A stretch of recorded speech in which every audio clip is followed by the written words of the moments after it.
Hello friends, my name is Khan and once again welcome back to my YouTube channel Karim classes. दोस्तों, आज के इस video में हम डिस्कस करेंगे क्लास 12th की फ्लेमिंगो बुक का सेकंड चैप्टर जिसका नाम है लॉस्ट स्प्रिंग। और इस चैप्टर के थर्ड पार्ट के बारे में आज के इस वीडियो में मैं डिस्कस करने वाला हूं। इससे पिछले दो पार्ट में हमने पढ़ा था साहिब आलम नाम की एक लड़की के बारे में जो कि एक रैग पिकर्स था, कचरा बीनने का काम करता था, तो उसके बारे में हमने पढ़ा था। आज इस पार्ट के अंदर हम मुकेश नाम की लड़की के बारे में पढ़ेंगे जो कि एक बैंगल मेकर का लड़का है, चूड़ी बनाने वाले का लड़का है और एक मोटर मैकेनिक बनना चाहता है। ठीक है, तो क्या कुछ इस चैप्टर में इस लड़के के बारे में बताया गया, किस तरह की स्टोरी है, तो सभी को जब हम इस चैप्टर को पढ़ेंगे तो अच्छे तरीके से समझेंगे।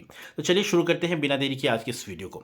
तो जैसा कि इस चैप्टर की जो हेडलाइन है, टाइटल है, वो ये है I want to drive a car. ठीक है, जो मुकेश नाम का लड़का है वो कहता है I want to drive a car, यानी मैं कार चलाना चाहता हूँ। ठीक है, तो अब देखते हैं इसमें क्या क्या लिखा गया, क्या बताया गया।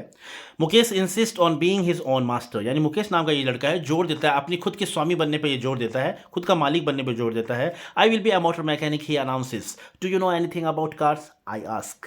यानी वो क्या कहता है, वो जोर देकर इस बात को कहता है कि मैं एक मोटर मैकेनिक बनना चाहता हूँ। तो जब लेखिका यहाँ पर आई जो है वो हमारी जो लेखिका है जिनका नाम अनीश जंग है, तो वो उससे पूछती हैं do you know anything about cars, क्या तुम कार के बारे में कुछ जानते हो।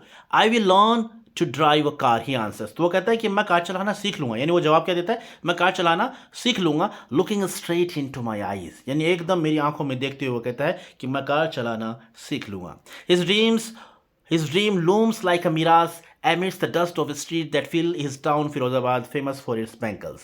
यानी उसका जो सपना है ऐसा प्रतीत होता है जैसे मृग मरीचिका होती है। जैसे मृग मरीचिका अक्सर जब हम रोड पर चलते हैं तो हम देखते हैं कि कहीं हमें पानी इकट्ठा हुआ सा पानी सा नजर आता है, जबकि वो होता नहीं है। यानी जो चीज़ दिखती है वो होती नहीं है, तो उसे जनरली बोला जाता है मृग मरीचिका, और इंग्लिश में बोलते हैं इसे मिरास। स्पेलिंग है MIRAGE।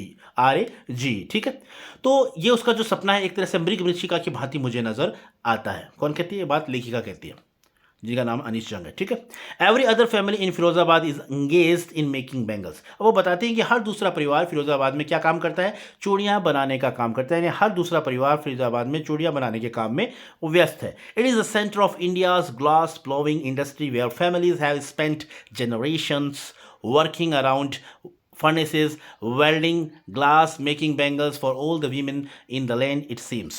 यानी वो बताते हैं कि जो फिरोजाबाद है एक तरह से कांच को आकार देने की कारखानों का एक केंद्र है ये। ठीक है, और यहाँ पर जो परिवार जो है उन्होंने अपनी पीढ़ियाँ गुजार दी हैं, क्या काम करते हुए, भट्टियों के आसपास काम करते हुए, ग्लास को जोड़ने का काम करते हुए, चूड़ियाँ बनाते हुए उन्होंने अपनी जो है पीढ़ियाँ गुजार दी हैं। ठीक है, तो इस तरीके से इस चैप्टर में लेखिका हमें बताती है। अब आगे क्या होता है वो देख लेते हैं। Mukesh family is among them. अब मुकेश का जो परिवार है वो भी इन्हीं में से एक परिवार है। None of them know that it is illegal for children like him to work in the glass furnaces with high temperatures in dingy cells without air and light. अब लेकिन उनमें से कोई भी इस बात को नहीं जानता कि बच्चों के लिए काम करना एक तरह से गैर कानूनी है, अवैध है, क्योंकि वो बच्चे जो है कांच की भट्टियों के पास में काम करते हैं हाई टेम्परेचर पर, एकदम गंदी और अंधेरी जो कोठरियाँ हैं उनमें बिना किसी प्रकाश के, बिना किसी हवा के वो काम करते हैं। तो ये एक तरह से गैर कानूनी है, ये एक तरह से अपराध है, जबकि वो बच्चे जो वो लोग हैं इसके बारे में नहीं जानते। If that the law if enforced could get him and all those 20,000 children out of the hot furnaces where they slog their daylight hours, often losing the brightness of their eyes। अब यहाँ पर लेखिका बताती है कि अगर कानून बनाया जाए और उस कानून को लागू किया जाए तो ये कानून जो है 20,000 बच्चे जो इस काम में लगे हुए हैं, इन भट्टियों में जो काम करते हैं, कड़ी मेहनत करते हैं दिन के दौरान, और इस मेहनत के कारण, इस काम के कारण वो क्या अपनी आंखों की रोशनी भी खो देते हैं। अगर एक कानून लागू किया जाए तो ये कानून यकीनन 20,000 बच्चों को इस काम से छुटकारा दिला सकता है, ये बात लेखिका बताती है। ठीक है, Mukesh eyes beams as he volunteers to take me home which he proudly says is being rebuild. ठीक है, तो मुकेश जब लेखिका से मिलता है तो मुकेश की आंखें चमक उठती हैं जब वो उसे कहता है कि आप अपने लेखिका को अपने घर ले जाने के लिए, वो कहता है अपनी इच्छा से अपने घर ले जाने के लिए कहता है, तो उसकी आंखों में एक चमक होती है। Which he proudly says is being rebuilt, और वो कहता है कि उसका जो बड़े गर्व के साथ कहता है कि उसका जो मकान है वो दोबारा बनाया जा रहा है। ठीक है, we walked down stinking lanes choked with garbage, past homes that remain hovels with crumbling walls, wobbly doors, no windows, crowded with families of humans and animal coexisting in a primeval state। यानी ये चीज़ें बताई गई। अब इसमें क्या कहता है, ये लेखिका कहती है कि हम उस बदबूदार गलियों में चलते हैं जो कि कूड़े की कचरे से एकदम अटी पड़ी हैं, भरी पड़ी हैं, और जो टूटी हुई झोपड़ियां हैं वहाँ पर, जर्जर होती दीवारें हैं, डगमगाते दरवाजे हैं, कोई खिड़की नहीं है वो मकानों में, और एक तरह से भरे पड़े हैं वो परिवार, और वहाँ पर जो है इंसान और जानवर दोनों एक तरह से साथ साथ रहते हैं। काफ़ी आदिकालीन, काफ़ी लंबे समय से एक उन मकानों में जानवर इंसान सभी एक साथ को एग्जिस्टिंग, मतलब साथ साथ रहते हुए आए हैं। ठीक है, तो इस तरीके से वहाँ का जो सिनेरियो है उन गलियों का, वो जो है लेखिका बयान करती है। अब आगे देखते हैं। He stops at the door of one such house. अब ऐसे ही एक घर के सामने वो रुक जाते हैं। Bangs a wobbly iron door with his foot. अब वो जो मुकेश जो है जोर से धक्का मारता है, अपने पैर से जोर से उसे ठोकर मारता है। उस जर्जर वॉबली आयरन डोर है, लोहे का वो दरवाजा है, एकदम जर्जर अवस्था में, उसे जोर से अपने पैर से ठोकर मारता है। एंड पुशेस इट ओपन, और उसे खोलता है। We enter a half built shack, एक अर्धनिर्मित कुटिया के अंदर हम प्रवेश करते हैं। In one part of it thatched with red grass, और एक जो उसका एक हिस्से में क्या होता है, फूस का छप्पर होता है, यानी सूखी घास का एक छप्पर जो है लगा हुआ होता है। Is a fire wood stove over which sits a large vessel of sizzling spinach leaves, और उसके नीचे क्या होता है, एक लकड़ी का चूल्हा होता है जिसके ऊपर एक बड़ा सा बर्तन होता है, और उस बर्तन में जो है पालक की पत्तियां उबल रही होती हैं। सिजलिंग मतलब छन छन छन करके आवाज़, कोई जब उबलने की आवाज़ आती है तो इस तरीके से वो पालक की पत्तियां जो थी उसमें उबल रही थी। On the ground in large aluminium platters are more chopped vegetables, और एक जगह एल्यूमिनियम की प्लेट में बहुत सारी जो है कटी हुई सब्जियां पड़ी हुई थी। A frail young woman is cooking the evening meal for the whole family, और एक कमज़ोर सी, एक पतली सी युवा महिला कह सकते हैं आप, वो जो है शाम का भोजन बना रही थी पूरे परिवार के लिए। Through eyes filled with smoke she smells, उसकी आंखों में भी धुआं भरा हुआ था, और वो उस आंखों में भरे हुए धुएं के साथ वो हंसती है, मुस्कुराती है जब हम अंदर प्रवेश करते हैं। She is the wife of Mukesh elder brother, और वो कौन है, वो मुकेश के बड़े भाई की पत्नी है, यानी मुकेश की भाभी है। Not much older in years, ज़्यादा उसकी उम्र नहीं है वैसे, but she has begun to, देख लेते हैं, she has begun to command respect as the बहू, लेकिन हालांकि उम्र में इतनी ज़्यादा बड़ी नहीं है, लेकिन अब क्योंकि जो जैसे कि वो मुकेश की भाभी है, तो उसे जो एक तरह से बहू के रूप में सम्मान मिलने लगा है। The daughter in law of the house, यानी घर की वो पुत्रवधू है, घर की पुत्रवधु है। Already in charge of 3 men, और 3 लोगों की जिम्मेदारी उस पर है। कौन कौन, एक तो हर हस्बैंड, उसका हस्बैंड है वो, एक मुकेश और मुकेश के पिताजी, इन 3 लोगों की खाना बनाने की, उनको खिलाने की सब जिम्मेदारी जो है, घर के कामकाज की सभी जिम्मेदारी उस लड़की पर, उस युवा महिला पर है। ठीक है, जो उनकी पुत्रवधु है। ठीक है। When the older man enters he gently withdraws behind the broken wall and brings her veil closer to her face. अब जब एक बूढ़ा बुजुर्ग आदमी घर में प्रवेश करता है तो वो एकदम बड़ी विनम्रता के साथ जो है टूटी हुई दीवार के पीछे खिसक जाती है, यानी दीवार के पीछे खड़ी हो जाती है, और अपना घूंघट जो है अपने चेहरे पर ले आती है। As custom demands daughter in law must veil their faces before male elders, जैसा कि वहाँ पर रीति रिवाज है कि पुत्र जो बहुएं होती हैं, पुत्रवधू होती हैं, वो क्या करती हैं, जब भी कोई घर में बड़ा आदमी आता है तो उसके सामने जो वो बिना घूंघट के नहीं जा सकती, उन्हें घूंघट निकालना होता है। ठीक है। In this case the elder is an improvised bangle maker, और जो बड़े हैं जो वहाँ पर इस मामले में वो जो है वो क्या काफ़ी कंगाल हैं, गरीब हैं, बस चूड़ी बनाने का वो काम करते हैं। Despite long years of hard labour, first as a tailor then a bangle maker, he has failed to renovate a house, send his 2 sons to school.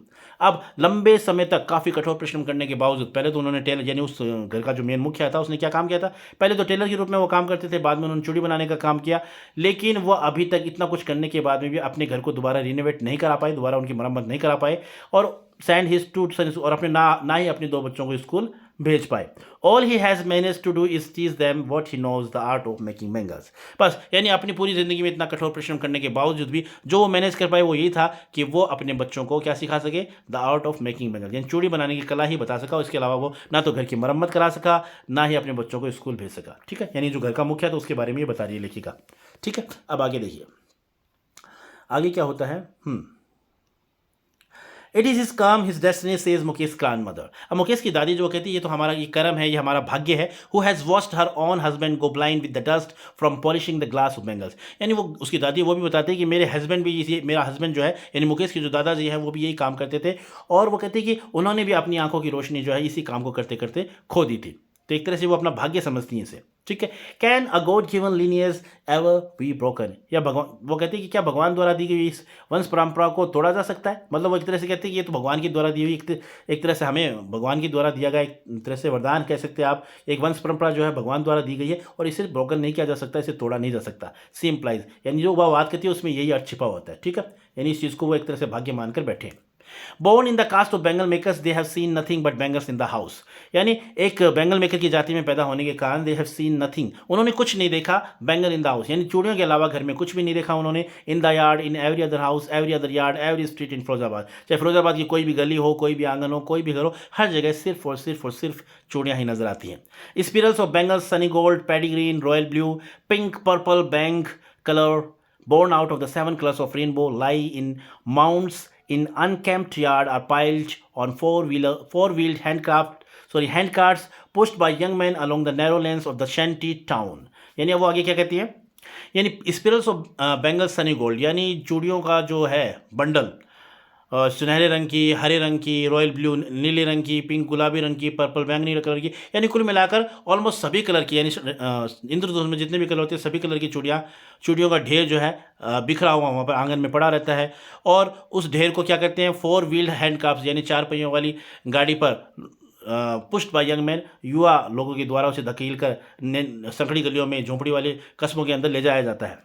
And in dark hutments next to line of flames of flickering oil lamps, और इन अंधेरी झोपड़ियों में next to lines of flames of flickering oil lamps, यानी जो दिए वगैरह जो जल रहे होते हैं उनकी टिमटिमाती रोशनी में, उनकी लपट के अंदर सिट बॉयज़ एंड गर्ल्स, लड़के और लड़कियां वहाँ पर बैठते हैं with their fathers and mothers, अपनी मम्मी पापा के साथ वो उन झोपड़ियों में काम करते हैं, उस जलते हुए दिए की रोशनी में वो काम करते हैं। Welding pieces of coloured glasses into circle of bangles, और उन कांच के टुकड़ों को जोड़ने का काम करते हैं, एकदम गोलाकार आकृति में, चूड़ी के आकार में उन्हें जोड़ने का वो काम करते हैं। आगे देखते हैं।